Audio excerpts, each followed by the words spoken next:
tentang blueprint atau roadmap PSSI ke depan. Singkat saja Pak gambarannya.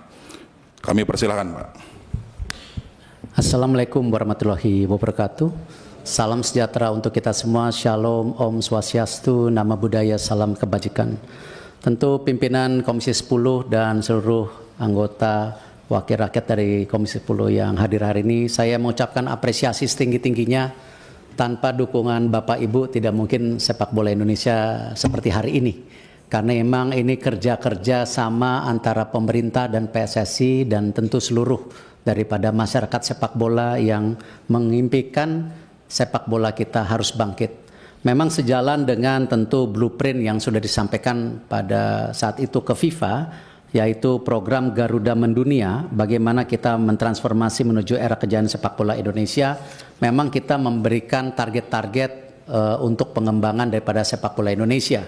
Seperti contoh, kita juga memaparkan kepada FIFA waktu itu bagaimana juga tidak hanya membangun yang putra, tapi juga yang putri, di mana contoh target-targetnya untuk tim putri ini lolos FIFA U17 World Cup tahun 2030, 2031 lolos Olimpiade, 2032 lolos FIFA U20 dan juga lolos Piala Dunia Putri 235 tahun 2035. Untuk yang putranya seperti ada di data di atas, waktu itu 2031 lolos Piala Dunia, lalu 2033 lolos Piala Dunia U20, 2036 lolos Olimpiade, 2038 lolos Piala Dunia.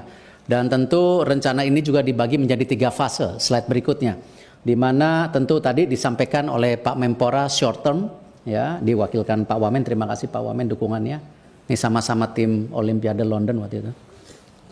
Di mana 2023-2028 waktu itu fase pengembangan, lalu juga midterm. Di situ ada tentu dalam kategori fase stabilitas, lalu juga masuk ke golden era di 2034-2045. Nah, memang ini semua karena momentum. Kita tidak pernah terpikir kita mendapatkan sejarah yang luar biasa. Waktu itu diawali dengan tim SEA Games kita yang sudah 32 tahun juara SEA Games.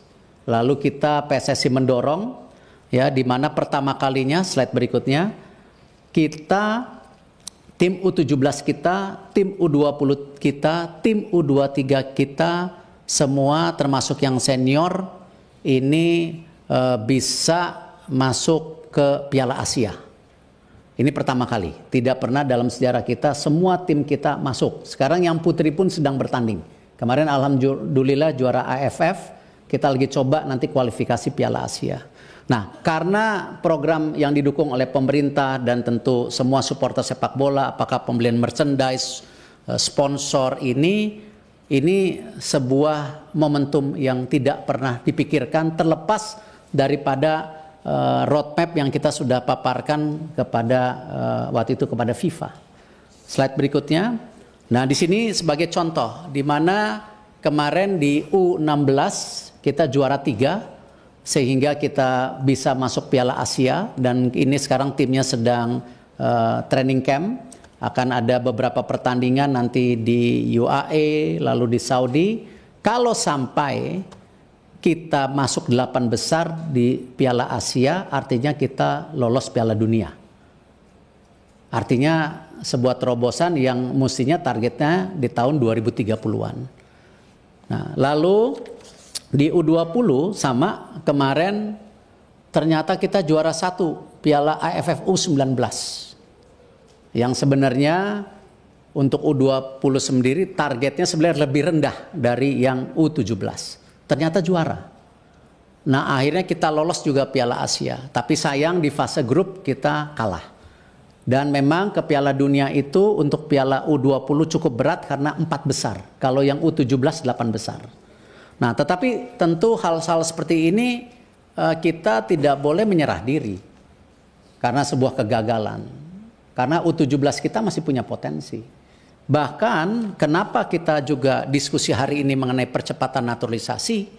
Karena prestasi yang luar biasa di tim U23 kita. Next slide. Di mana masuk 4 besar Piala Asia. Jadi ranking 4 di Asia. Sehingga kalau ranking 3 kita langsung ke Olimpiade. Akhirnya karena ranking 4 kita harus bertanding di Prancis melawan Guinea. Sayang kita kalah 2-0.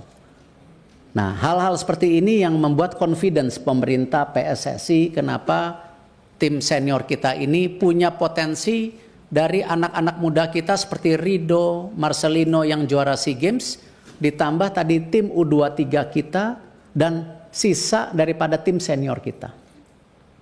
Nah, hal ini yang kalau dibilang kita sangat agresif, mohon maaf, tidak lain kita ingin supaya mimpi kita di Piala Dunia bisa tercapai. Dan ini tentu kita masih ada sisa pertandingan 4, di mana nanti lawan Australia tanggal 20 away, lalu 25 lawan Bahrain di Indonesia, lalu tanggal 5 Juni lawan China di Indonesia, 10 Juni lawan Jepang. Kalau kita ranking 2 artinya langsung lolos Piala Dunia. Tetapi kalau sampai pun kita ranking 3-4, kita masih diberi kesempatan untuk kualifikasi, ya, bergabung dengan 3 grup lainnya yang ranking 3-4 dibagi 2 grup.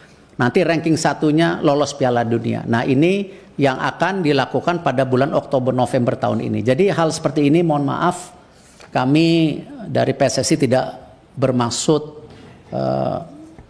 melakukan sebuah mimpi yang hiperbol, tetapi ini sesuatu yang real, nyata ada di depan mata kita, dan ini baik saya rasa untuk bangsa kita juga sejajar dengan bangsa-bangsa besar di dunia.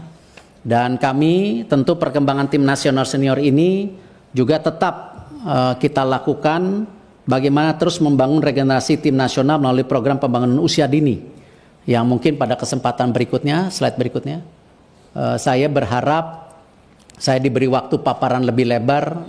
Kemarin terima kasih para pimpinan Kapoksi sudah hadir.